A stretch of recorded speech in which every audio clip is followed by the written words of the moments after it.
Video. I hope आपको video अच्छा लगा होगा, क्योंकि ये वीडियो बहुत ही वायरल हो रही है। तो सोचा कुछ आज को आपको एंटरटेनमेंट भी दिया जाए। ठीक है, तो शुरू करते हैं आज का पेपर। द हिंदू, तारीख है आज सितंबर 16। ठीक है, तो आज हम पढ़ते हैं। और हिंदी मीडियम वाले जितने भी विद्यार्थी जितने भी हमारे दोस्त हैं, कृपया हमें सब्सक्राइब और लाइक ज़रूर करें। आगे बढ़ते हैं, आप ही के लिए इतना मेहनत हो रही है। ठीक है, हाँ देखते हैं। गुड ट्रेड्स डिफिशेंट हिट ए 10th मंथ हाई। ठीक है, क्या बोल रहा है? अब इसका हिंदी रूपांतरण आपको समझ में नहीं आएगा। गुड ट्रेड्स क्या है? तो गुड ट्रेड मतलब कि माल व्यापार घाटा में 10 महीने के उच्चतम स्तर पर पहुंच गया है। ये जो है, आप ये ट्राई भी कीजिए कि हिंदी रूपांतरण के साथ जब मैं कर रहा हूँ तो आप इसको अपने से इस वर्ड को कन्वर्ट कीजिए, या अपने से इस वर्ड को कोशिश कीजिए, जिससे आपकी इंग्लिश और अच्छी होगी। ठीक है, मैं आप ही के लिए लाता हूँ ये सब कि आप अच्छे से समझ सकें। ठीक है, और इंग्लिश मीडियम वाले को तो बहुत सुविधा मिलती है, पर आपके लिए मैं ज़रूर लाता हूँ कि आपको ज़्यादा सुविधा हो, आपको कोई भी असहजता ना महसूस हो मेंस के नज़रिए से। ठीक है, आगे बढ़ते हैं। माल व्यापार घाटा 10 महीने के उच्चतम स्तर पर पहुंच गया। अगस्त में व्यापार के घाटा 24.16 अरब डॉलर था, जबकि जुलाई में कितना था? 20.67 अरब डॉलर था। मतलब 20 यहाँ पे डेसिमल देना छूट गया। डॉलर के अंतर में लगभग 17% अधिक था। कितना था अधिक था? 17% अधिक था। ठीक, मतलब कि अगस्त का व्यापार घाटा कितना है? 24.16 अरब डॉलर। और जुलाई में कितना था? 20.67 अरब डॉलर। मतलब ये दशमलव है, यहाँ पे डेसिमल है। ठीक है, डॉलर था। अंतर लगभग 17% अधिक था। माल निर्यात लगातार 7वें महीने कम हुआ। मतलब कि लगातार जो निर्यात हो रही है वो निर्यात में गिरावट आई है। क्यों गिरावट आई है? पिछले वर्ष 7वें महीने कितना था? 6.68 कम परसेंट हो गया। और निर्यात में साल दर साल 6 परिवर्तन पर एक नज़र से है। ठीक है, देखिए इसको 6 क्या परिवर्तन है। भारत में विदेशी व्यापार अगस्त में नए गर्त पहुंच गया और माल निर्यात में लगातार 7वें महीने गिरावट आई है। तो ये लगातार 7वें महीने गिरावट है। जो हम लोग एक्सपोर्ट करते हैं, आयात तो आता है, पर एक्सपोर्ट जो कर रहे हैं, उस एक्सपोर्ट में बहुत ही कमी आ रही है। क्या आ रही है? कमी आ रही है। तो व्यापार दृष्टि से ये क्वेश्चन पूछ सकता है जीएस में कि आयात और निर्यात से संबंधित आयात और निर्यात पर, भारत से संबंधित आयात और निर्यात की कितने प्रतिशत तुलना में हम आयात करते हैं और निर्यात करते हैं, इस पे तर्क वितर्क कीजिए। तो ये क्वेश्चन इंपॉर्टेंट है। आप इस पे इसकी जो फैक्टर है, इसको जो इसमें लिखा हुआ है कि जो असल डाटा है, आप उस डाटा को उस पर अप्लाई कर सकते हैं और इसे समझ सकते हैं। जो ये की पॉइंट है, इसको जरूर नोट कीजिएगा आप, ये ना कि छोड़ दीजिएगा। ठीक है, आगे बढ़ते हैं, हम लोग देखते हैं क्या है। पहुंच गया कि 7वें निर्यात लगातार 7वें महीने गिरावट आई है सेवा निर्यात में। ठीक है, एक साल में सबसे अधिक समय पहली बार ये गिरावट का अनुमान लगाया। माल व्यापार घाटा 10 तक पहुंच गया है, महीना का उच्चतम स्तर है। ठीक है, गिरावट की सीमा हाल ही में महीनों के दोहरे अंकों की संकुचन से घटकर अगस्त 6.86% हो गई और 34.5 बिलियन डॉलर के 3 महीनों के उच्चतम स्तर पर पहुंच गई है। ठीक है ना, देखने कितना घटा हुआ, 6.86%। इस डाटा को आप जरूर लिखिएगा। ठीक है, मैं आपसे जरूर कहूँगा कि इसको अच्छे से लिखिएगा आप। सेवा निर्यात 2022 से 23 में 26.7% की तेज़ी की दर से बढ़ने के बाद, मतलब जो निर्यात हुआ है 22-23 में, कितना निर्यात हुआ? 26.7% तेज से बढ़ने के बाद अगस्त में कितना घटा है? 0.4% घटकर कितना हो गया है?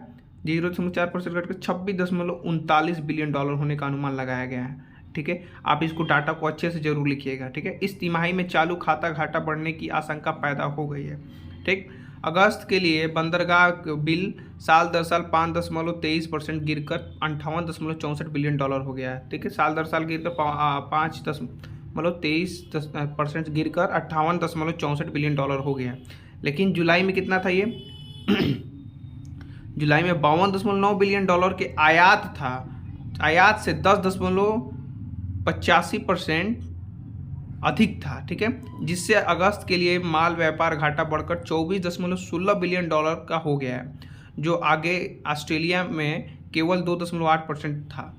2022 के झोंके के आंकड़े और जुलाई के 20.6 मतलब यही बताया आपको 20.67 से लगभग 7% से अधिक है। जो गिरावट हुई है 17% अधिक हुई है। मतलब कि कितना था आपको मैंने बताया है, कितना था? 24 अगस्त में कितना था? अगर आपको अनुमान लगाना होगा तो अगस्त में हम लोग को एक्सपोर्ट कितना किए थे? अगस्त में किए थे 24.16 बिलियन। ठीक है, 24.16 बिलियन।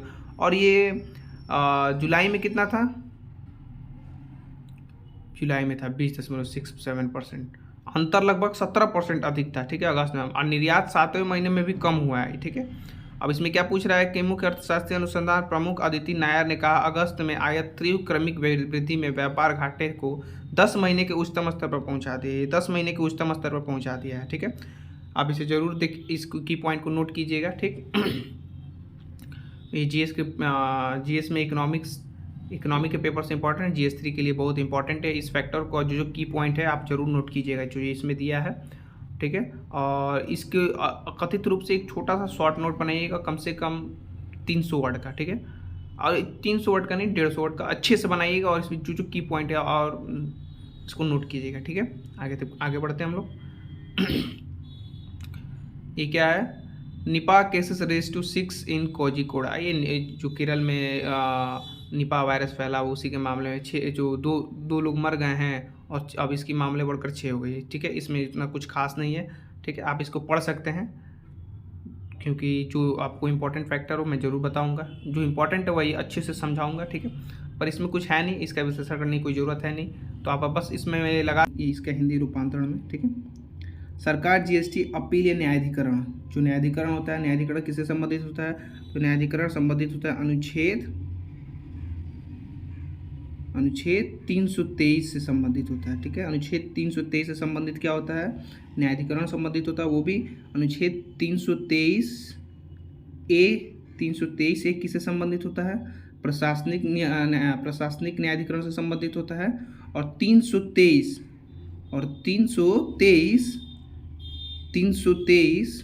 बी ये किससे संबंधित होता है? 323 बी होता है अन्य मामलों के न्यायाधिकरण से संबंधित होता है। क्या है? अन्य मामलों के न्यायाधिकरण से संबंधित होता है, ठीक है। तो ये न्यायाधिकरण का मैंने समझा दिया है कि अनुच्छेद 323 बी अन्य मामलों के न्यायाधिकरण से संबंधित होता है, अनुच्छेद 323 ए ये प्रशासनिक न्यायाधिकरण से संबंधित होता है, ठीक है। आगे बढ़ते हैं, इसके बारे में आप जान चुके हैं न्यायाधिकरण क्या होता है, ठीक है। आगे देखते हैं। वित्त मंत्रालय ने गुरुवार देर रात वस्तु एवं सेवा कर में GST के 28 राज्यों में 8 केंद्र शासित प्रदेशों में 31 अपीलीय न्यायाधिकरणों के गठन को अधिसूचित किया है। कितने के गठित किया है? 31 अपीलीय न्यायाधिकरणों के लिए गठन का अधिसूचित किया है। करदाताओं को बढ़ते विवादों को सुलझाने के लिए मंच तैयार किया गया, ठीक है। और न्यायाधिकरण में क्या होता है कि किसी अन्य मामलों के लिए विवाद को सुलझाने के संबंधित न्यायाधिकरण होता है, ठीक है। इसके बारे में मैं एक वीडियो जरूर डालूंगा न्यायाधिकरण के संबंधित पूरा डीपली, ठीक है। आप हमें सपोर्ट कीजिए और हमें लाइक कीजिए और सब्सक्राइब जरूर कीजिए, क्योंकि पूरा मेरा पुराना चैनल जो था इसमें 1.5 लाख के करीब में सब्सक्राइबर थे, वो स्ट्राइक आ गया और पता नहीं क्या हुआ। वो मतलब कि यूट्यूब की मतलब कि ये कम्युनिकेबल गाइडलाइन होता है ना यूट्यूब का, उसी में चला गया मेरे, पता नहीं क्या हुआ। अब छोड़ दीजिए, जो हुआ अभी मेरा नए तरीके से शुरुआत कर रहा हूँ, तो इसे हमें जरूर सपोर्ट कीजिएगा, ठीक है। 1 जुलाई 2017 को GST शासन कार्यान्वयन के समय की गई जुलाई को GST परिषद की अंतिम मंजूरी मिल गई है, ठीक है। और उद्योग और खिलाड़ी इसका काफ़ी इंतजार कर रहे हैं, ठीक है। 30 जून तक केंद्रीय GST लेवी करदाताओं के लंबित अपीलों से संख्या तेजी से बढ़ी है, बढ़कर 14,000 हो गई। कितनी हो गई? 14,000 से अधिक मामले हो गए इसमें, ठीक है। ये एक पॉइंट नोट कर लीजिएगा, एक ही पॉइंट। और 28 राज्यों में हो रही है, और 31 अपीलीय न्यायाधिकरणों का गठन हो रहा है, एक ही की पॉइंट, और 28 राज्यों का हो रहा है, ठीक। 8 राज्यों में और 8 केंद्र शासित प्रदेशों को मिलाकर 31 अपीलीय न्यायाधिकरण का गठन किया गया है, ठीक है। ये विवाद सुलझाने के लिए होता है, ठीक। और 30 जून तक केंद्रीय GST पर करदाताओं को लंबित करने के लिए कितना मामला हो गया है? ये बढ़कर 14,000 से अधिक मामले हो गए, ठीक है। आगे देखते हैं, जो मैंने इसका की पॉइंट था मैंने आपको बता दिया, इसका और इसका, ठीक है। आगे बढ़ते हैं। मैं ज़्यादा आप लोगों को बोर नहीं करूँगा, क्योंकि जो इम्पोर्टेंट है मैं उसी को बताऊँगा। पूरा न्यूज़पेपर का जितना भी निचोड़ है GS से संबंधित और प्रीलिम्स से संबंधित एक एक क्वेश्चन को लाऊंगा, ठीक है। आएगा pre 2024 retirees likely to move court against to validity EPFO to circular. EPFO के बारे में आप जान रहे होंगे, तो ये कर्मचारी का भविष्य निधि के संबंधित है, ठीक। तो एम्प्लॉय प्रोविडेंट फंड से संबंधित है। क्या है? एम्प्लॉय प्रोविडेंट फंड से संबंधित है, ठीक है। प्रोविडेंट फंड से संबंधित है, एक्ट है, ठीक है। ऑर्गेनाइजेशन है, इसकी स्थापना 1952 में हुई थी, ठीक है, ये याद रखिएगा। आगे बढ़ते हैं हम लोग। तो इसका ये जो आप इंग्लिश में पढ़ेंगे तो फिर कहिएगा कि सर आप तो हिंदी वाले हैं, तो हिंदी में ही रूपांतरण करके पढ़ते हैं हम लोग, ठीक है। और ये देखिए इसको कोशिश ज़रूर कीजिएगा आप एक एक लोग को कि इंग्लिश में भी पढ़ने का, ठीक है, क्योंकि यूपीएससी हल्के में नहीं है कि आप हिंदी में ही पूरा निकालिएगा। आप ट्राई तो कीजिए, आप इसी में हिंदी में एक एक वर्ड को जो समझ में ना आया फिर हाँ ऐसे होगा, इसकी मीनिंग ये है, ठीक है, तो आप ज़रूर इसको ट्राई कीजिएगा। ठीक, आगे बढ़ते हैं हम लोग। तो है 14 से पहले सेवानिवृत्त लोगों की ईपीएफओ को 2 सर्कुलरों की वैधता के खिलाफ अदालत जा सकते हैं, ठीक है। कहाँ जा सकते हैं? जो पहले से सेवानिवृत्त लोग हैं 2014 में ईपीएफओ के 2 सर्कुलरों की वैधता के खिलाफ अदालत जा सकते हैं। क्या, क्यों जा सकते हैं? पिछले महीने कोर्ट ने झटके के बावजूद कर्मचारी भविष्य निधि को कर्मचारी पेंशन योजना 1995 के तहत आने वाले को 2000 से पहले सेवानिवृत्त लोगों की एक वर्ग की वैधता को कानूनी रूप से चुनौती देने की संभावनाओं का तलाश रहा। ईपीएफओ दिसंबर 2022 से जनवरी 2023 तक जारी की गई है, ठीक है। 2022 और जनवरी 2023 में जारी किए गए सर्कुलर है। वही संकेत कर रहे हैं कि दादा कर्मचारी पेंशन समन्वय समिति ने के राष्ट्रीय कानूनी सलाहकार तुकाराम तोड़े ने कहा कि सुप्रीम कोर्ट ने जो किया वो स्पष्टीकरण आवेदन याचिकाओं को समीक्षा याचिकाओं को खारिज करना था। सभी संख्या में संबंधित है। नवंबर 2022 का फैसला है। सुप्रीम कोर्ट ने 10 महीने से पहले फैसले का एक मौका दिया था, ठीक है। पेंशन का आरोप है और इसको आप अच्छे से पढ़ लीजिए, ठीक है। जो इसके इंपॉर्टेंट फैक्ट है, न्यायालय ने क्या क्या इसमें बोला है, जो इसमें इंपॉर्टेंट फैक्ट था मैंने आपको बताया है। और इसमें क्या है, एक इम्पॉर्टेंट चीज़ है, मैं आपको बता रहा हूँ, ठीक है। देखिए इसमें उच्च पेंशन की ईपीएफओ के नियमों का विकल्प उपयोग नहीं था, ठीक है। आगे इसमें देखते हैं पत्रकारों को परिपत्रों के अनुसार दिसंबर 2022 तक संचार उन लोगों के लिए था जो 1 सितंबर 2014 से पहले सेवानिवृत्त हुए थे। कहाँ? 1 सितंबर 2000 से पहले से सेवानिवृत्त हुए थे, ठीक है। उच्च पेंशन के विकल्प का प्रयोग करने के बाद सेवानिवृत्त हुए थे, ठीक है। आगे देखते हैं इसमें। अब इसमें रीट क्यों जारी हुआ? देखिए कर्मचारी जनवरी 2023 से पहले परिपत्र मौजूदा कर्मचारी ने 1 सितंबर 2000 से पहले सेवानिवृत्त हुए लोगों के लिए उच्च पेंशन की दावा करने की प्रक्रियाओं को आवश्यक दस्तावेजों की सूची दी गई, ठीक है। और परिपत्र कार्रवाई का एक नया कारण अलग कारण बनाते हुए संबंधित न्यायालय के समक्ष एक रीट याचिका के माध्यम से विशेष रूप की चुनौती देने की आवश्यकता की। रीट जारी की गई, ठीक है। रीट से संबंधित क्या? अनुच्छेद 32 से संबंधित है रीट जारी करने की, ठीक है। और ये किसके हक में होता है? ये सुप्रीम कोर्ट और हाई कोर्ट दोनों रीट जारी करते हैं, ठीक है। इससे संबंधित है, ये जरूर पढ़िएगा आप। और जो इसकी पेंशन से रिलेटेड जो भी बातें आप इसको जरूर पढ़िएगा, ठीक है। जब मैं ज़्यादा बोर नहीं करना चाहता आप लोगों को, आप इसे जो है वीडियो को पॉज कीजिएगा या स्क्रीनशॉट लेकर पढ़ लीजिएगा, ठीक है। आगे बढ़ते हैं हम लोग। हाँ, एडिटोरियल इम्पॉर्टेंट है और ये इम्पॉर्टेंट फैक्ट है एडिटोरियल, ठीक है। क्या है? Endeavours India name change the demand of concession. अब यही है कि इंडिया और भारत का नाम चेंज पे जो विवाद हुआ था उसी के संबंधित है, तो इसको पहले हम पढ़ लेते हैं, ठीक है। ऊपर वाले को हिंदी रूपांतरण है जिससे आपको समझ में आए। पहले इसी को पढ़ते हैं, सॉरी, पहले इसको पढ़ते हैं हम लोग। A GM crop decision that the cut and the muster, ठीक है। जीएम मतलब क्या होता है? जीवाश, एक जीएम फसल जो निर्णय जो सरसों की कटौती करता है। जीएम मतलब क्या होता है बताइए आप? ये आप लोगों की क्वेश्चन है, जीएम मतलब होता है क्या है? अब इसके मेरे कमेंट पे जवाब दीजिएगा, ठीक है। आगे बढ़ते हैं। प्रजनन विधियों के पूरक के रूप में पारंपरिक आनुवांशिक रूप से संशोधित फसलों को विकसित करने के लिए आनुवांशिक इंजीनियरों ने फसल सुधार के लिए विज्ञान और प्रौद्योगिकी को अपना वैश्विक खाद्य पोषण सुरक्षा प्राप्त करते बढ़ती हुई जटिल चुनौतियों का समाधान करने के लिए एक परम आवश्यकता बन गई है। तेजी से बदलती जलवायु वैश्विक खाद्य सुरक्षा को रिपोर्ट 2019 के अनुसार 2030 तक शून्य भूख लक्ष्य रखा गया है। कहाँ रखा? वैश्विक खाद्य सुरक्षा और पोषण रिपोर्ट में क्या कहा गया है कि 2030 तक शून्य भूख लक्ष्य हासिल करना मुश्किल है, ठीक है। आगे देखते हैं इसमें क्या है।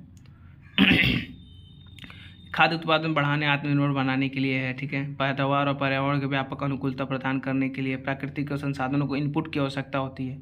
जो इसके की पॉइंट है आप जो इसको नोट कीजिएगा।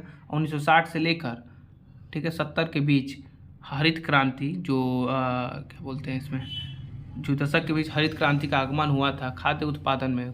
हरित क्रांति कब हुई थी? 1960 से 70 के बीच के दशक में हरित क्रांति का आगमन के परिणाम फलस्वरूप खाद्य उत्पादन 1950 से 51 में मात्र 50 मिलियन टन से बढ़कर 2020 से 21 में कितनी हो गई? 300 मिलियन टन से अधिक हो गया। मतलब कि 1950 से लेकर 1950 से 51 में ये उत्पादन कितनी थी? 50 मिलियन। कितनी थी? 50 मिलियन, ठीक। और यही 2020 और 21 की तुलना की जाए तो ये 300 मिलियन हो गई है, ठीक है, पैदावार। ठीक।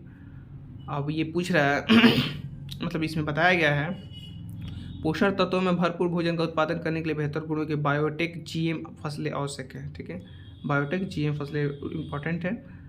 और जीएम की अंतर्गत अधिक फसलें पारंपरिक खेती के साथ उपलब्ध और विशाल आनुवंशिक विविधता का उपयोग करके फसलों को आनुवंशिक संशोधन का उत्पादन में वृद्धि और वैश्विक भोजन फीड और फाइबर सुरक्षा के योगदान के लिए अच्छी तरह से प्रलेखित किया गया है। International service for the exhibition of agri biotech application 2020 की एक रिपोर्ट के अनुसार 72 देशों ने जीएम फसलों को या तो मानव भोजन या पशु चारों के साथ व्यावसायिक खेती के लिए अपनाया है। वैश्विक का 56% जीएम फसलों के लिए विकासशील देशों के लिए, औद्योगिक देशों को 44% है।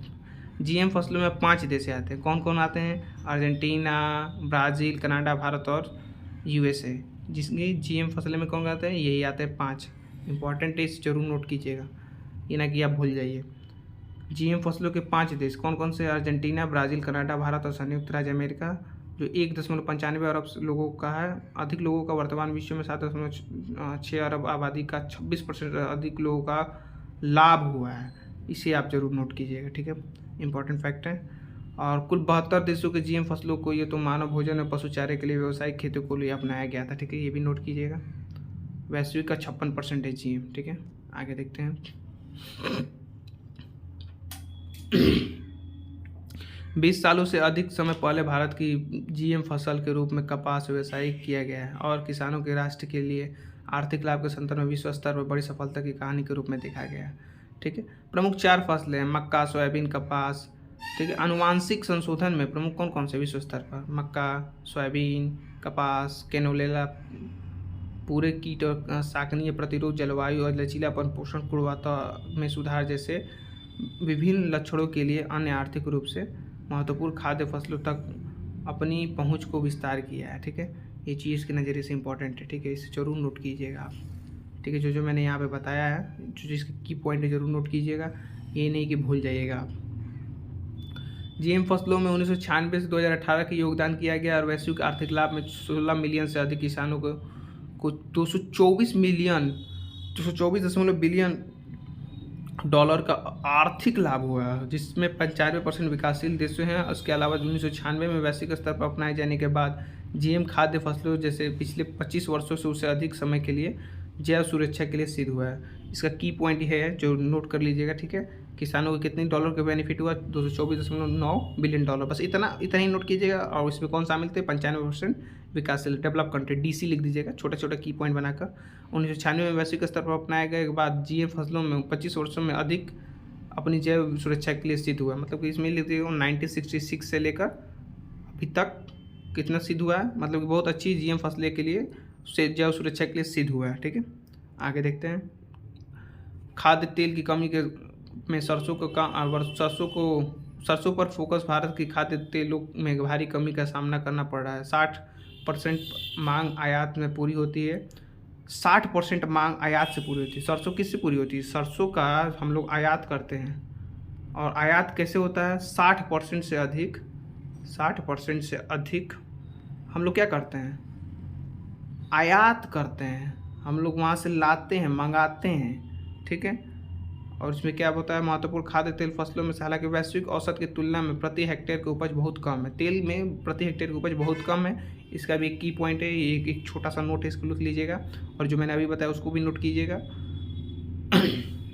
महत्वपूर्ण है। और एक है जेनेटिक इंजीनियरिंग का उपयोग करते हुए उच्च शक्ति का उपज के साथ जीएम सरसों हाइब्रिड और DMH11 बनाने के लिए centre for genetic manipulating of crop plants Delhi विश्वविद्यालय के साथ कैंपस के साथ व्यापक शोध किया गया है। इस वृद्धि में मदद मिलेगा और खाद्य तेलों में घरेलू उत्पादन के साथ कृषि आय में भी वृद्धि होगी। जीएम सरसों का संकर वनरिच 12 स्टार प्रणाली पर आधारित है, जो माता पिता के पुरुष प्रजनन क्षमता को हटाए जाने और संतानों में से बहाल करने के सिद्धांत पर काम करना है। जीएम सरसों का विकास हाइब्रिड टॉलरेंस जीन के चयन मार्कर के रूप में तैनात किया गया है। इसे भी एक की पॉइंट, इसे भी नोट कीजिएगा, ठीक है। आगे देखते हैं इसमें क्या इंपॉर्टेंट है। शाकनाशी सहिष्णु फसलों में शाकनाशी उपयोग से मिट्टी की नमी और पोषण तत्वों को बचाने के मामले में एक फ़ायदा हुआ है। मिट्टी को बचाने के रूप में शाकनाशी उपयोग को मिट्टी की नमी और पोषक तत्वों को बचाने में फ़ायदा हुआ है। और खरपतवार नियंत्रण में अलावा जीएम फसलों में शाकनाशी सहनशीलता जीन का उपयोग मुख्य रूप से आनुवांशिक रूप से परिवर्तन लाइनों का चयन करने के लिए संकर बीज का उत्पादन के लिए किया गया है। ठीक है। आत्मनिर्भर में सहायता करना। 25 अक्टूबर 2022 में भारत सरकार ने पर्यावरण वन और जलवायु परिवर्तन मंत्रालय ने जेनेटिक इंजीनियर की मूल्यांकन समिति खेती के लिए DMH-12 की मूल लाइन को जारी करने की मंजूरी की है। किसे जारी करने की मंजूरी की है? DM और H2 को जारी करने की मंजूरी दी थी जलवायु परिवर्तन मंत्रालय। ये क्या है आगे देखते हैं हम। कहाँ गया? यहाँ पे। ठीक है। दैनिक ऐतिहासिक निर्णय इससे देश की जीवाश्म आनुवांशिक इंजीनियरिंग अनुसंधान क्षेत्र को बढ़ावा मिलेगा। इससे क्या होगा? जो जीवाश्म ईंधन का जो जीवाश्म इंजीनियरिंग अनुसंधान क्षेत्र को बढ़ावा मिलेगा और नई फसल की किस्मों को तैयार करने में मदद मिलेगी। जो इसमें संशोधन करके जो नई नई किस्मों को बढ़ावा मिलता है इसी से मिलता है। और सरसों ने बांस 12 स्टार आधारित संकर उत्पादन की अनुमति देने का निर्णय न केवल उच्च पैदावार के लिए सरसों के संकर किस्मों के प्रजनन को मार्ग प्रशस्त करता है। अलग अलग किस्में की उसकी साइंटिफिक रूप से क्या करना चाहिए? अलग अलग साइंटिफिक रूप से उसको बढ़ावा देकर DMH सेकेंड लॉन्च किया गया था। ठीक है। आगे देखते हैं इसमें क्या है। इस प्रगति को प्रति हेक्टेयर उपज के लिए किसानों को लाभ होगा। ठीक है। और घरेलू खपत में 25 मिलियन टन, जबकि 2020 से 21 में सरसों तेल का घरेलू उत्पादन लगभग 8.5 मिलियन टन था। कितना था? 8.5 मिलियन टन था। इसे नोट कर लीजिएगा आप। 2020 से 21 में कितना टन था उत्पादन? 8.5 मिलियन टन। ठीक है। नोट कर लीजिएगा आप। ठीक है। आगे देखते हैं इसमें क्या है। और 13 मिलियन टन था क्या भारत का खाद्य तेल उत्पादन? लगभग कितना था भारत का खाद्य उत्पादन कितना था? 13 मिलियन। कितना था? 13 मिलियन टन था, जो संदर्भ में 1.117 लाख टन तक पहुंच गया था। ठीक।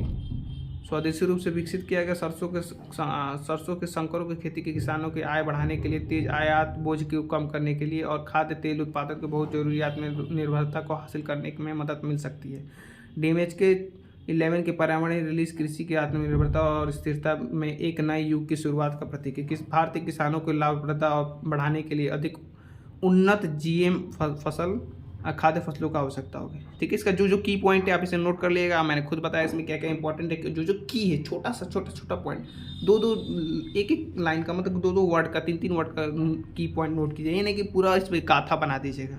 ठीक है। आगे बढ़ते हैं हम लोग।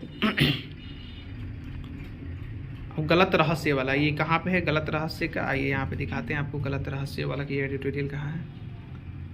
ये है ना, मिसप्लेस्ड मिस्ट्री। गलत रहस्य, मिसप्लेस्ड मिस्ट्री।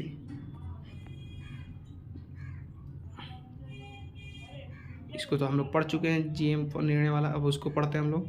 गलत रहस्य। संसद का विशेष सत्र हो सकता है, इसके लिए काफ़ी कम गोपनीयता बरती जा रही है। इसके बारे में मैंने कल अच्छे से डीपली एनालाइज कर बताया था आपको। 13 सितंबर के बुलेटिन में इसे जारी किया गया था। और आपको ना समझ में आया तो आप मेरा 13 तारीख वाली जो वीडियो है इस पर डेली करंट अफेयर का हिंदू का, तो आप जाकर देख सकते हैं। उसमें अच्छे से मैंने विवरण दिया हुआ है। तो 13 सितंबर को बुलेटिन में जारी किया गया केवल उद्घाटन दिवस एजेंडे के बारे में पता गया। और चीफ जस्टिस जो इसमें है मुख्य चुनाव आयुक्त, ठीक, और चीफ जस्टिस बोल रहे हैं, मुख्य चुनाव आयुक्त थे और चुनाव आयुक्तों की नियुक्ति प्रक्रिया बदलने का प्रयास करता था। ठीक है। और इसमें क्या क्या है? विपक्षी दलों के साथ एक मुद्दा बना होता है शिकायत। सरकार पहले उन्हें परामर्श नहीं करती थी, परामर्श नहीं किया और 13 सितंबर को जारी एक बुलेटिन में केवल उद्घाटन दिवस के एजेंडे के बारे में बताया। सरकार ने उस विधेयक को सूचीबद्ध किया कि मुख्य चुनाव आयुक्त और चुनाव आयुक्तों की नियुक्ति प्रक्रिया को बदलने का प्रयास करता है, जिस पर विपक्ष सरकार को घेरने की तैयारी कर रहा है, क्योंकि यह सत्तारूढ़ दल को नियुक्ति प्रक्रिया पर अत्यधिक नियंत्रण देता है। सरकार संविधान सभा के शुरू होने के बाद 75 वर्षों की संसदीय यात्रा को उपलब्धि या अनुभव, यादें या सीख पर एक दिलचस्प विषय पर बहस आयोजित करने का प्रस्ताव करती है। यह सूचीबद्ध बहस वर्तमान संसद के लिए विदाई भाषण हो सकती है। इमारत जिसे सर हर्बर्ट बेकर और सर एडविन लुटियस द्वारा डिजाइन किया गया है और जनवरी 1927 में क्या कहता है वाइसराय लॉर्ड इरविन द्वारा इंपीरियल विधान परिषद के रूप में उद्घाटन किया था। ये देखिए जनवरी 1927 में लॉर्ड इरविन थे, इंपीरियल विधान परिषद के सीट के रूप में उसका उद्घाटन किया था। नई इमारत में जो त्रिकोणीय आकार का है, सांसदों के स्वागत की प्रतीक्षा कर रही है। 28 मई के बाद इसका उद्घाटन प्रधानमंत्री ने किया था। जो 20 जुलाई या 11 अगस्त के बीच आयोजित मानसून सत्र के दौरान इसका उपयोग नहीं किया गया था।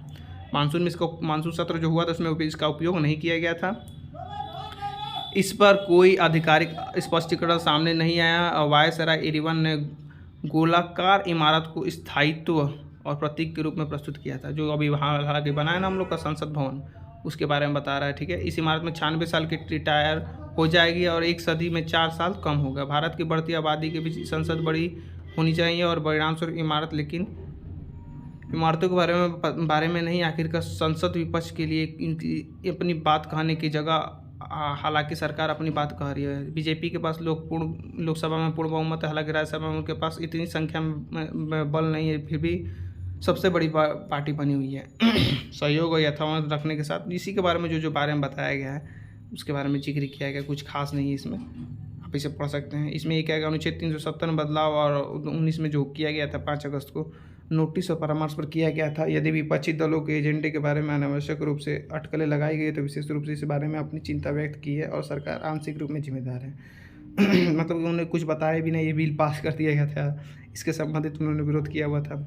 इससे संबंधित जो इसके बारे में आप इसे, कुछ खास नहीं है, बस इसे आप पढ़ लीजिए अच्छे से। ठीक है, और एक ही इम्पॉर्टेंट जो मैंने आपको उस समय बताया था आप नोट कर लीजिएगा। ठीक है, आगे बढ़ते हैं हम लोग। मैं धीरे धीरे स्क्रॉल कर रहा हूँ, या तो वीडियो को पॉज करके पढ़ लीजिएगा या ऐसे अच्छे से स्क्रीनशॉट लेकर पढ़ लीजिएगा। ठीक है, मैं धीरे धीरे इसको स्क्रॉल कर रहा हूँ। ठीक है, आगे देखते हैं क्या है,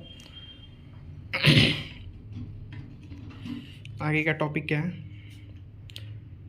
विविधतापूर्व भारत में नाम परिवर्तन सर्वसम्मति की मांग करता है। विविधतापूर्व भारत में, इसके बारे में मैंने एक डीपली वीडियो बनाया हुआ है कि वन नेशन वन इलेक्शन के बारे में, कि इसमें क्या क्या परिवर्तन किया जाना चाहिए, क्या लाभ है क्या हानि है, और इसकी चुनौतियाँ क्या क्या हैं, इसके कारण क्या होंगे।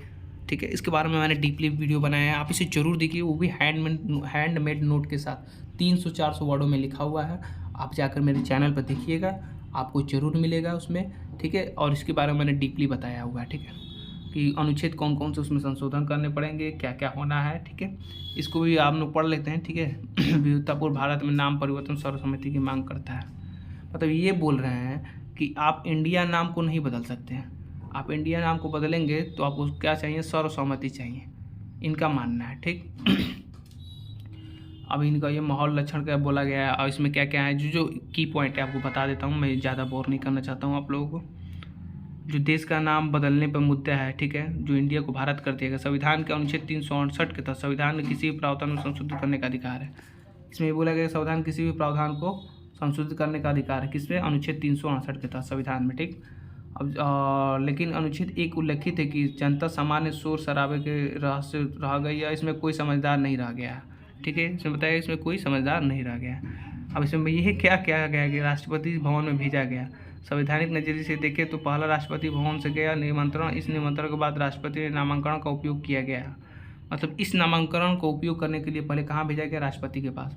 आप ऐसे ही भारत में नहीं लिख सकते ना, आप पहले राष्ट्रपति के अनुमोदन लिया गया है, उसके बाद वो G20 सम्मेलन में ये नाम रखा गया है। अब आगे देखते हैं। तत्काल संवैधानिक रूप से कहा जा रहा है कि भारत में कोई राष्ट्रपति नहीं। अनुच्छेद 52 कहता है कि भारत का एक राष्ट्रपति होगा।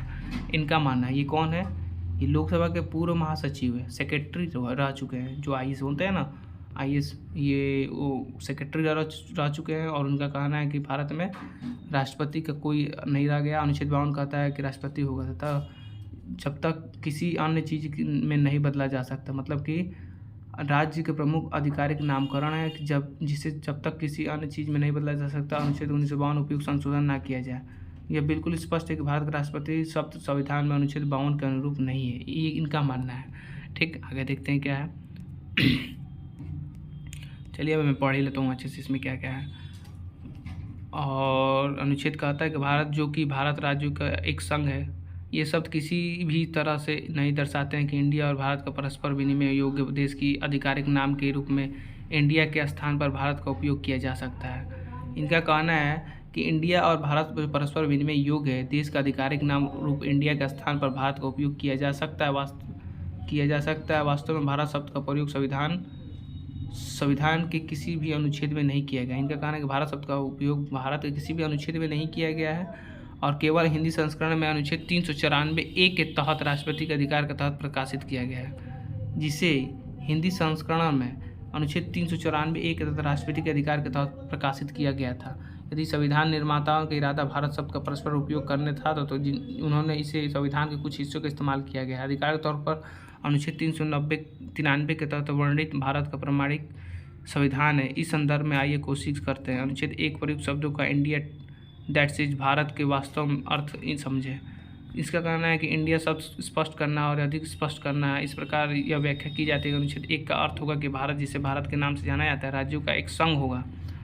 भारत जिसे भारत का नाम जाता है, राज्यों का एक संघ होगा। और संविधान हिंदी का अनुवाद अनुच्छेद कहता है कि भारत का अर्थ है इंडिया, जो दर्शाता है भारत की इंडिया का अनुवाद माना जाता है। ये आप इंपॉर्टेंट कीवर्ड है, आप नोट कर सकते हैं अनुच्छेद 1 का क्या कहना है भारत के अर्थ के संबंध में। ठीक है, दूसरे शब्दों में ये कहा जा रहा है कि मूल संविधान में एक स्वतंत्र रूप से नहीं है, उसका उपयोग केवल संविधान के हिंदी अनुवाद में किया गया। हालांकि इसका जो भारत शब्द है उसका अनुवाद हिंदी अनुवाद में किया गया है। तो 394 कहता है कि संविधान का अनुवाद इसके मूल के समान का अर्थ माना जाएगा। यह खंड इस बात को पुष्ट करता है कि भारत शब्द इंडिया शब्द का अनुवाद है, जैसा कि मूल संविधान का इस्तेमाल किया गया है।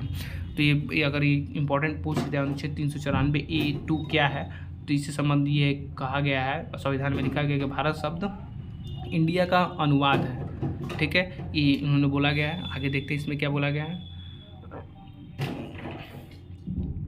अब इसमें यही बातें हैं, विदेश के साथ किए गए समझौते के संग भारत गणराज्य के नाम पर, ना कि भारत गणराज्य के नाम पर है। यदि भारत प्रयोग पर्यायवाची के रूप में किया जाए तो विदेशी सरकारें घोर भ्रम में पड़ जाएगी। इनका कहना है विदेशी सरकारें भारत का सब प्रयोग किया जाए तो घोर भ्रम में पड़ जाएगी। विदेशी सरकार अंतर्राष्ट्रीय संस्थाओं में साथ होने वाले समझौतों में भारत गणराज्य के रूप में और कुछ अन्य में भारत गणराज्य के रूप में दिखाया जाएगा। इनका कहना है ये किसी देश के केवल एक ही आधिकारिक नाम हो सकता है, या तो इंडिया हो सकता है या भारत हो सकता है, या दोनों ही नहीं।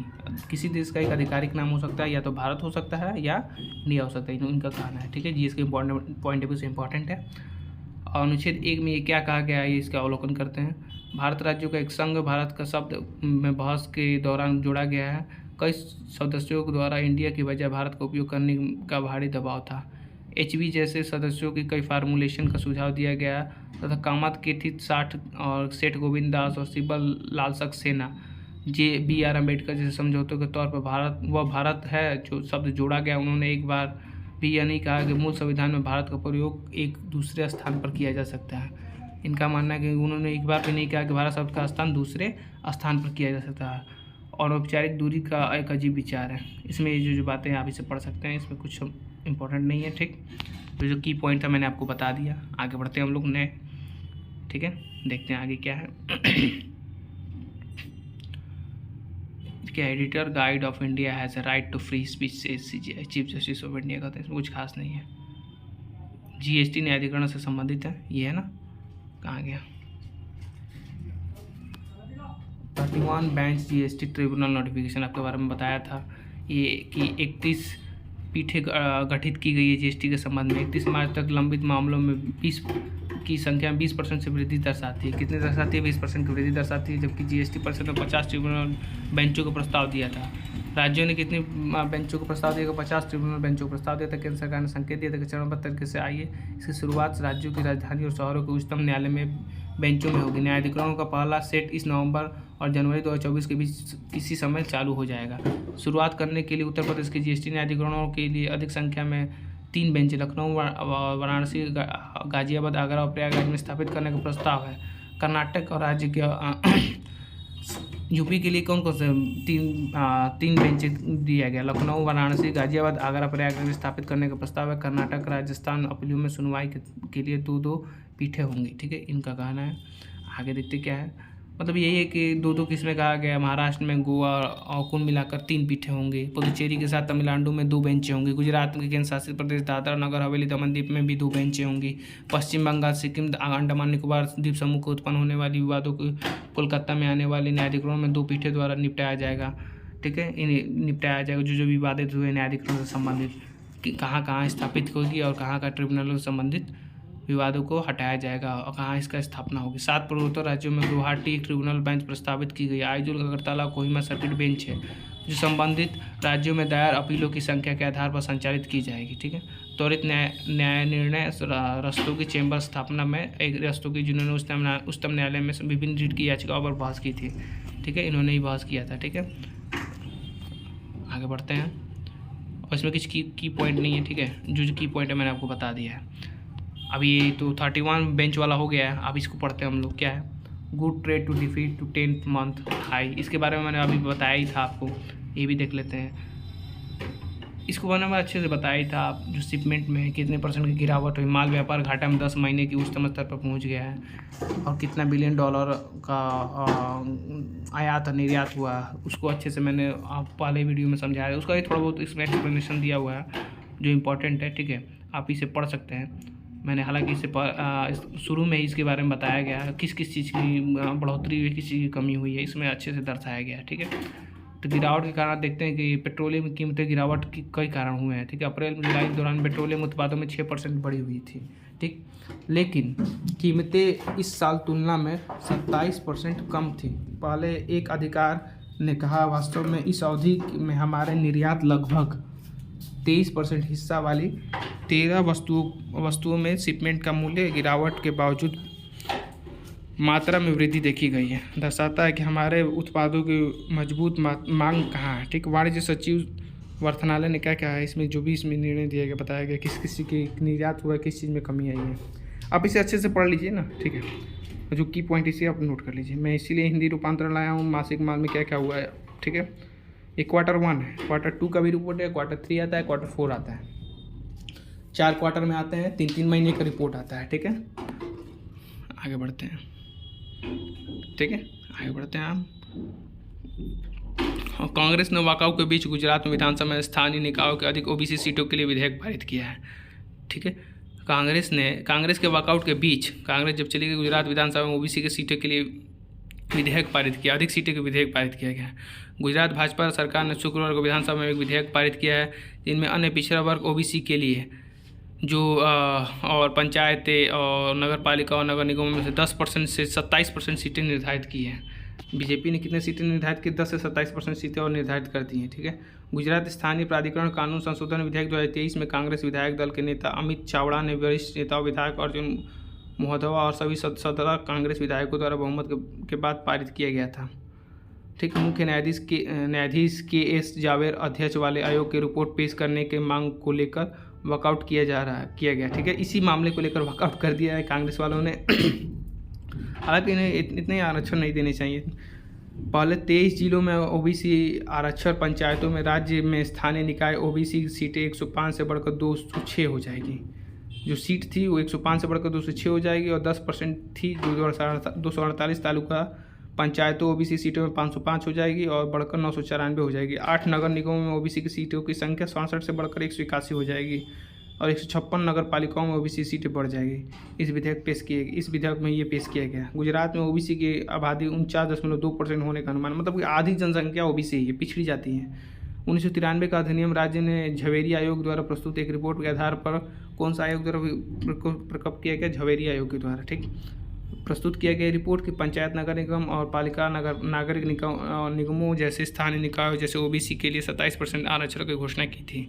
27% की वृद्धि के साथ राज्य सरकार ने गुजरात प्रांतीय नगर निगम अधिनियम आरक्षण संबंधित प्रासंगिक प्रावधानों को 481 से बढ़ाकर 1270 1949 का गुजरात नगर पालिका अधिनियम 1963 के और गुजरात पंचायतें की थी। ठीक है, मैंने इसे पढ़ लिया और आपको समझा दिया जो इसका की पॉइंट है। हालांकि इसमें कुछ है नहीं, ऐसे जानने लायक है, आपको बता दिया क्या क्या हो रहा है हमारे देश में। और यह जल जीवन मिशन रिमेन पाइपलाइन ड्रीम। ठीक है, जल जीवन मिशन एक सपना बनकर रह गया। इसका कहा गया, उत्तर प्रदेश में महोबा जिले में केंद्रीय योजना के तहत आधिकारिक नल जल कनेक्शन नाटकीय वृद्धि देखी गई है। ठीक, पाइप है, नल नहीं है। इनका कहना है उनके माध्यम से बहने वाले जो पानी अक्सर कोई वास्तविक आपूर्ति नहीं होती। अधिकारियों का कहना है कि नवंबर तक कमियां दूर कर ली जाएंगी। ठीक है, जो इसका इम्पोर्टेंट है आप पढ़ सकते हैं। ठीक, और उत्तर प्रदेश की करंट अफेयर से नज़रिए से इम्पोर्टेंट है। ठीक है, महोबा जिले में क्या क्या है, बस ये न्यूज़ की तरह है, और इसका जो योजनाएं हैं, क्या क्या योजनाएं में हुआ है, इसको आप अच्छे से पढ़ लीजिए। ठीक है। क्योंकि मैं पढ़ूंगा तो वीडियो बहुत लंबी हो जाएगी। आप इसका स्क्रीनशॉट ले सकते हैं या ऐसे आप धीरे धीरे स्क्रॉल कर पढ़ भी सकते हैं। मैं इसे वीडियो को पॉज करूँगा या वीडियो को आप पॉज करिए और इसे अच्छे से पढ़िए, ठीक है। आपकी जानकारी होना चाहिए, ज़रूरी है, ठीक है। आगे बढ़ते हैं हम लोग। अभी जल जीवन वाली तो हो गई। और can PM care benefit be extended to all orphans, supreme court. क्या पीएम केयर, जो पीएम केयर फंड है, लाभ सभी अनाथ बच्चों को दिया जा सकता है? सुप्रीम कोर्ट का कहना है। सुप्रीम कोर्ट ने शुक्रवार को केंद्र से पूछा गया कि कोविड महामारी के अनाथ हुए बच्चों को पीएम केयर फंड के तहत दिए जाने वाले अन्य लाभ अन्य माता पिता रहित बच्चों को भी दिए जा सकते हैं। न्यायाधीश डीवाई ने कहा कि एक अनाथ तो अनाथ होता है, भले ही उसके माता पिता मृत्यु सड़क घटना में हुई या किसी भी बीमारी के कारण हुई, उसकी स्थिति को देखभाल कर रहे हैं। माता पिता की नहीं, चंद्रचूड़ ने केंद्र और संबोधित किया कि 3 जजों की बेंच 2018 में पल्लवी पावनी शुक्ला द्वारा दायर याचिका में सुनवाई कर रही थी, जब यह कानून की छात्रा थी, ठीक है। तो ये बोला गया, आप इसे पढ़ लीजिए, ठीक है। इसके बारे में जान लीजिए क्या क्या बोला गया। हालांकि इतना इम्पोर्टेंट है नहीं, पर इसको भी जानना जरूरी है। आगे बढ़ते हैं हम लोग। Srinath K Swamy elected to chairman and Audit Bureau of Circulation of 2023 और 24 के लिए। श्रीनिवास के स्वामी 2023-24 के लिए क्या नियुक्त किए गए? ऑडिट ब्यूरो ऑफ सर्कुलेशन के अध्यक्ष चुने गए। किसे चुने गए? ऑडिट ब्यूरो ऑफ सर्कुलेशन के लिए अध्यक्ष चुने गए। किसे? श्रीनिवास स्वामी, जो 2023-24 के लिए चुने गए इन्हें, ठीक है। आप इसे पढ़ सकते हैं, जो इसका अच्छा इंपॉर्टेंट की पॉइंट है, आप इसे पढ़ लीजिए, ठीक है। इसमें कुछ खास नहीं, बस नाम इंपॉर्टेंट है। ऑडिट ब्यूरो के बारे में आप तो जानते होंगे, अगर आप प्रिपरेशन अच्छे से कर रहे हैं तो इनके बारे में आप इस विभाग के बारे में जानते हैं कि इस विभाग का कार्य क्या होता है। सरकारों का जो खाता होता है, उसे आय व्यय की जो स्थिति होती है उसका निगरानी के लिए होते हैं, ठीक है। ऑडिट विभाग इससे संबंधित होते हैं। आगे देखते हैं, ये आप समझ में आ गया होगा, ऐसे आप पढ़ लीजिएगा अच्छे से, ठीक है। आगे देखते हैं।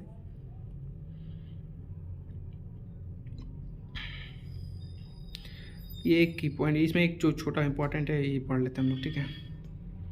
क्या wrong to assess to economic activity on GDP along finmin, यही है क्या? यही है, हाँ। सिर्फ जीडीपी के आधार पर आर्थिक गतिविधियों का आकलन करना गलत है। किसने कहा? वित्त मंत्रालय। सिर्फ ग्रॉस डोमेस्टिक प्रोडक्ट को, मतलब कि जो सकल घरेलू उत्पादन से आकलन करना ही वित्त मंत्रालय क्या बोल रही है कि आर्थिक गतिविधियों से आकलन करना गलत है, ठीक है। इन्होंने कहा गया कि सरकार एक प्रबंधक सूचकांक जैसे उच्च आवृत्ति डेटा और अनदेखी करने के लिए आलोचकों के आड़े हाथों लेता है, ठीक है। इसमें क्या बोला गया है? वित्त मंत्रालय ने ये भी बोला है कि जो तिमाही थी उसमें क्या क्या हुआ, 7.8% की वृद्धि देखी गई है। मौसमी रूप से समायोजित नहीं किया गया था, 3 साल बाद लागू किया गया, इसलिए केवल जीडीपी संकेतों के आधार पर अंतर्निहित आर्थिक गतिविधियों को देखना गलत था। आदर्श रूप से आलोचकों को यह देखने के लिए कई अन्य विकास संकेतों को देखना अच्छा होगा, ठीक है। इसको आप अच्छे से पढ़ लीजिए जो बताया गया है, ठीक है। इसमें कुछ खास हमको नहीं लग रहा है, पर मैंने लगा दिया, आप पढ़ सकते हैं इसमें। और 2022-23 में पहली तिमाही की चरम पर पहुंच गया, जो इसकी ये इकोनॉमिक के पॉइंट ऑफ व्यू से इंपॉर्टेंट, ठीक है। इकोनॉमिक के पॉइंट ऑफ व्यू से इंपॉर्टेंट है और जीएस के पॉइंट ऑफ व्यू से इंपॉर्टेंट। इंटरव्यू में पूछा जा सकता है क्या ग्रॉस डोमेस्टिक प्रोडक्ट हमारे जो हैं उसको आर्थिक गतिविधियों में शामिल करने के, उसे आर्थिक गतिविधियों के मामले में लेकर आकलन करना सही है या गलत है, इसमें आपकी राय क्या है? तो आप इसे अच्छे से पढ़े रहेंगे तो आप जान लेंगे, ठीक है। आप इसे पढ़ लीजिए, मैं इसे नहीं पढ़ पा रहा हूँ क्योंकि वीडियो बहुत लंबी हो जाएगी, ठीक है। इसमें क्या, बाजरा को जीएसटी से छूट देने के लिए सामर्थ्य बढ़ सकती है और खपत बढ़ सकती है। कौन कह रहा है? भारत की पोषण और खाद्य सुरक्षा को बाजरा महत्वपूर्ण भूमिका निभाने के लिए तैयार है, ठीक है। बाजरे को अभी हाल ही में G20 में भी खाने के उपयोग किया गया है। बाजरा कॉन्क्लेव 2023 में थीम विशेषज्ञों ने किसानों को बाजरा उगाने के लिए प्रोत्साहित करने का उपाय करने का आह्वान किया है। लाइट में फोर्डेबिलिटी और हेक्टेयर भूमि का लाभ उठाने के लिए उपयोग जागरूकता बढ़ाना भी शामिल था और निर्यात बढ़ाने के लिए सोशल मीडिया है, ठीक है। लक्ष्य 2030 तक क्या रखा गया? केवी ने कहा कि भारत का लक्ष्य 2030 तक 45 मिलियन टन बाजरा का उत्पादन करना है जो 17 मिलियन टन है, अभी जो 17 मिलियन है फिलहाल में। बाजरा का उत्पादन कितना है 2023 में, बाजरा का उत्पादन कितना है 17 मिलियन है, ठीक। और 2030 तक ये कितनी हो जाएगी, 2030 तक ये हो जाएगी 45 मिलियन का लक्ष्य ये रखा गया है, 45 मिलियन टन की, ठीक है। आगे देखते हैं। बाजरा उत्पादन लगभग, ये आप पढ़ लीजिएगा ऊपर की जो की पॉइंट है, मैं जो की पॉइंट है वही बता रहा हूँ आपको। अब ये बोला है गेहूं के उत्पादन के साथ बाजरा की चमक फीकी पड़ गई। वैश्विक बाजार में उत्पादन लगभग 80 मिलियन से 100 मिलियन टन था। निर्यात में एपीडा के अध्यक्ष अभिषेक ने, एपीडा एक होता है जो किसान कृषि से संबंधित एक संगठन है, ठीक है, जो $100 बिलियन शिपिंग करने पर विचार कर रही है। वित्त वर्ष 2022-23 में बाजरा निर्यात $75.43 बिलियन था। बाजरा में 41% हिस्सेदार। विशेषज्ञों ने बिजनेसमैन को प्रोत्साहन दिया और कृषि विज्ञान के ध्यान से विपणन पर ध्यान उत्पादन और खपत को बढ़ावा देने के लिए प्रमुख चालक थे। ब्रांड इसके निर्यात को बढ़ावा मिलेगा, ठीक है। इसी जो इसका की पॉइंट है मैंने आपको बता दिया, ठीक है, इसमें कुछ खास नहीं है, आप इसे ये पढ़ सकते हैं, ये वाले को इंपॉर्टेंट है। सिर्फ जीडीपी के आधार पर आर्थिक गतिविधियों पर आकलन करना गलत है, ठीक। इसके बारे में मैंने डीपली बताया ही हुआ है, अभी 2 बार बता चुके हैं हम, और उसको आप अच्छे से एनालाइज करके पढ़ लीजिए, ठीक है। आगे मिलते हैं नेक्स्ट वीडियो में, कल के न्यूज़ पर, 17 सितंबर वाले न्यूज़ पर कल मिलेंगे। तब तक के लिए हमें सपोर्ट कीजिए, आपकी सपोर्ट की बहुत ज़्यादा आवश्यकता है। हमें सब्सक्राइब कीजिए ज़रूर, और एक लाइक ज़रूर बना दीजिए। एक लाइक हमारे लिए बहुत ज़रूरी है, और इसी तरह हमको प्रोत्साहन मिलेगी आगे वीडियो बनाने के लिए, और आप लोगों के लिए इसी तरह मैं वीडियो लाता रहूँगा, तो हमें सपोर्ट कीजिए, ठीक है। मिलते हैं नेक्स्ट वीडियो में, तब तक के लिए धन्यवाद। जय हिंद।